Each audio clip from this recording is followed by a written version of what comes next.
à l'Éternel, car il est bon, car sa miséricorde Ma Bible au quotidien, le verset du jour. dira toujours. Psaume chapitre 118, le verset 17, je cite. Je ne mourrai pas, je vivrai, et je raconterai les œuvres de l'Éternel. Fin de citation, glorifions le Seigneur. Dira toujours. Le verset du jour nous enseigne que notre vie est entre les mains de Dieu et que nous ne mourrons pas, mais plutôt nous vivrons pour proclamer les œuvres de l'Éternel.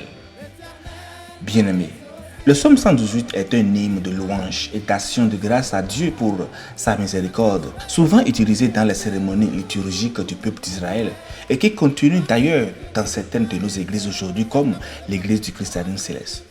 Le verset du jour intervient donc au milieu de remerciements pour la délivrance et exprime la reconnaissance du psalmiste envers Dieu.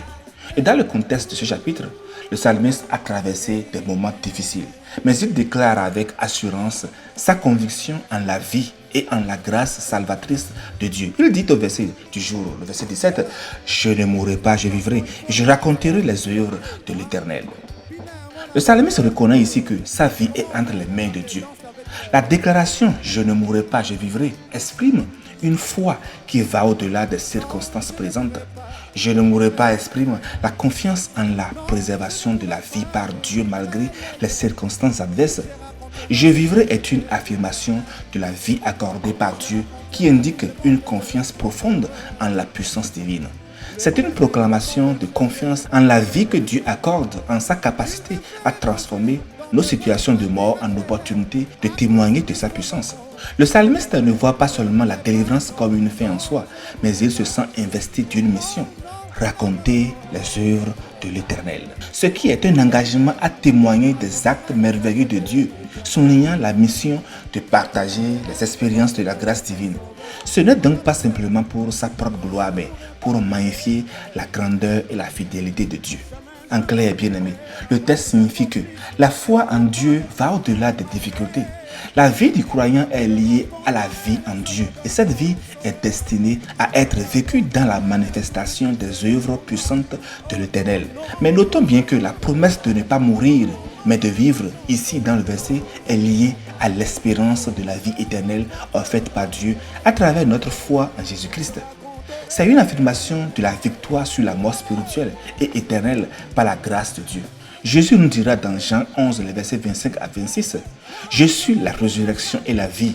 Celui qui croit en moi vivra quand même il sera mort. » Chers amis, notre attitude dans la vie doit être entièrement positive. Positive, et je dis encore positive. En aucun cas, nous ne pouvons nous permettre d'être négatifs, pessimistes ou de nourrir des pensées tournées vers la mort. Combien de personnes, cédant à la pression engendrée par une situation donnée, s'exclament « Je voudrais être mort ». Elles, ces personnes, ne se rendent guère compte que ce désir de mourir ouvre la porte à toutes sortes de forces négatives et ténébreuses qui viennent assaillir leurs pensées pour finalement dominer leur être.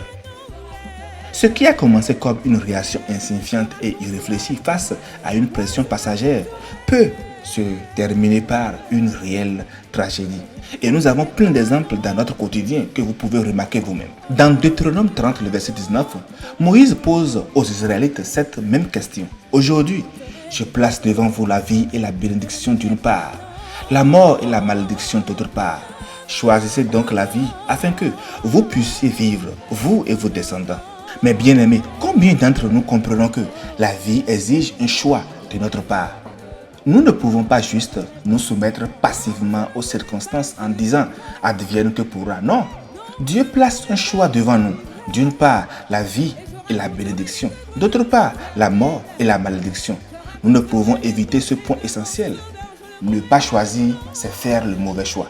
Notre choix aura des conséquences non seulement pour nous, mais aussi pour notre descendance. Choisir la vie libère un fleuve qui coulera jusqu'aux générations suivantes. Jésus a dit, le voleur ne vient que pour voler, tuer et détruire. Moi, je suis venu afin que les brebis aient la vie et qu'elles l'aient avec abondance. Jean 10, le verset 10. Alors, bien-aimés, à qui allez-vous vous soumettre? Au voleur ou au Seigneur Jésus? Chers frères et chers sœurs, écoute ton Dieu. Ses paroles sont source de vie. Bonne méditation et miséricorde de Christ sur tous. Alléluia, chez Je vous. ne mourrai pas, non. Non, je ne mourrai pas, je vivrai. Non, non, non, non. Non, je ne mourrai pas, je vivrai. Oh yeah, yeah.